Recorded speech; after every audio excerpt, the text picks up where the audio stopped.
Good evening, Bahamas. I'm Christina McNeil, and this is NB12 for Monday, April 30th, 2012, broadcasting from the Cable 12 studios on Robinson Road.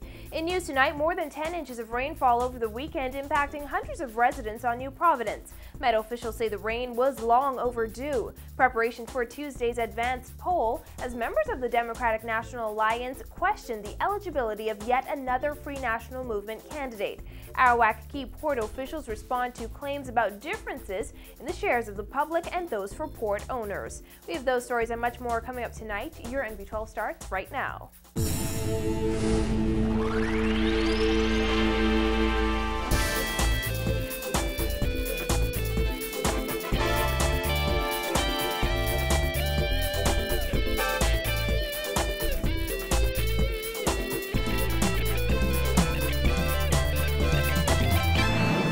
Joining us.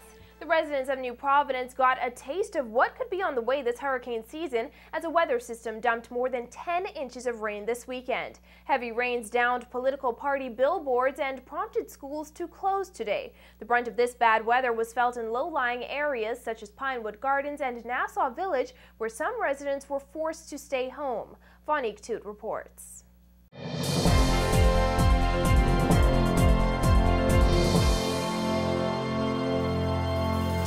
Today's wet weather, most people were still able to make it into work today. However, that wasn't the case for residents who live off Stack Avenue in Nassau Village. They say their street is so flooded that they've been stuck inside their homes today and all weekend. Rowena Stubbs, who lives at the end of this dirt road, told NB12 she usually catches the bus to work. However, between the heavy rain and flooding, she says there was no way she could walk to the bus stop. Therefore, she was forced to miss work today. James Johnson, who lives down the street, says residents are tired of being stuck inside their homes after a heavy downpour. It was pretty rough. Actually, I couldn't even get out to go anywhere. I couldn't do anything simply because of the water problem. And I think it's deplorable because, I mean, you have, they're talking about the dengue mosquito and all of that. And, you know, for water to be here in this magnitude, this will be here for a while. This is going to be here for a while. It'll take a long time. So I can't even imagine even it raining for another 2 to 3 days. It's hard to get out of your house. The road is flooded. The yards are filled. Well, just about everything. Children can't go to school. Can't even go to work. Now, the back of this resident's yard is just as bad as the front. To illustrate my point, the water comes up to my mid-calf, and the further you venture into this backyard, the deeper the water gets. Stubbs says she wants someone to address this problem immediately. I really would like to see some assistance because, like I said, I have yet to see a representative for any of the parties in this area. And I mean, if they can just assist with the road itself, because like as you can see, there is no road. With a petition to send in, Mr. Lightburn did that, but so far we haven't had any response from anyone. But we'd like to get a response because it's really needed. Has anyone been campaigning in this area? Yes. And have residents made their concerns known? I did. And what response did you get? I'll be back.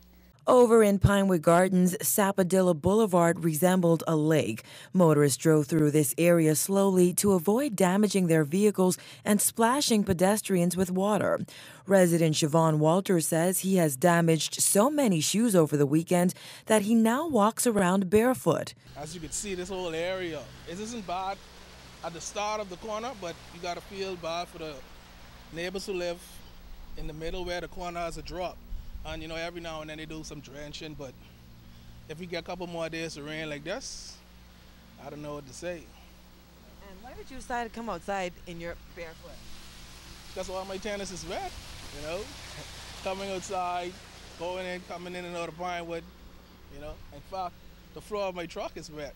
Walters, who has lived in Pinewood for nearly 20 years, says the government has put in place temporary measures, but the same thing happens every time it rains. You know, every now and then you do see the drenching trucks in the corner doing some drenching, but If it isn't drenching to nowhere, it doesn't make any sense. You know, the water doesn't go nowhere. As you can see, the water's been settling out for this. Like I said, if it continues raining, I don't know how long, you know, the neighbors might have to stay inside. Residents say they're hoping this weather soon improves because they don't know how much more of this they can take.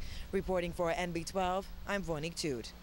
Well, if you're trying to recall the last time we experienced so much rain, think back a few decades. Weather experts at the Department of Meteorology say thanks to record rainfall over the weekend, this month has been the wettest in more than 30 years. Jasmine Bonamy has more in this report.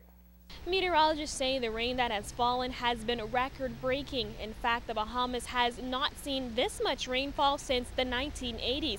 But while it has been a major inconvenience for many, meteorologists say nature is finally taking its course. While meteorologists have recorded below-record rainfall since 2010, this month has seen the second highest rainfall since April 1980. That year, officials recorded nearly 17 inches. This month, a total of 10.83 inches fell. However, half of that rainfall occurred this weekend, thanks to a slow-moving low-pressure and upper-level trough. And all this rain comes following a 2-year drought. Between Friday and midday Monday, 5.59 inches of rain fell. Chief Climatological Officer Michael Stubbs says the amount of rain that fell just this weekend is astonishing, considering it's double the April average. That is quite a bit, because the last time we would have seen this kind of rainfall figures would have been in 1989, when we had about a third of this, 5.59 inches of rainfall. So that's really significant given this time of the year.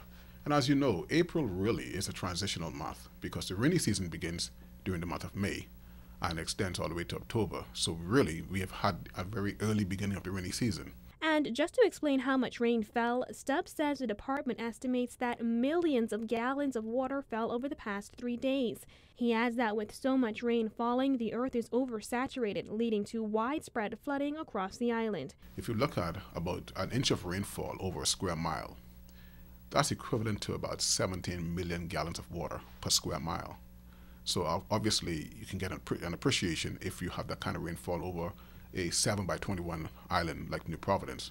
That can give you a clear indication of what kind of amount of rainfall we would have collected.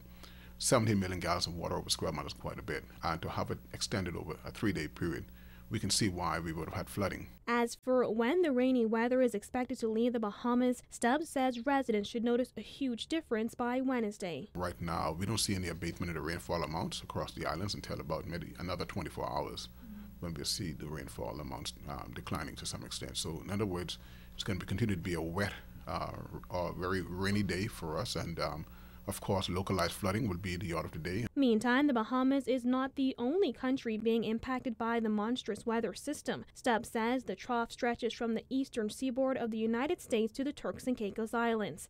Reporting for NB12, I'm Jasmine Bonamy.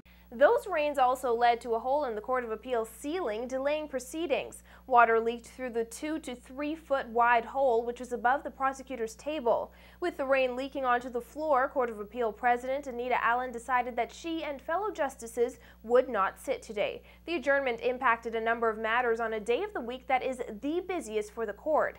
Among those matters was the handing down of a ruling by the justices on the constitutionality of mandatory minimum sentences for illegal drugs. The Court of Appeal is expected to sit again sometime later this week.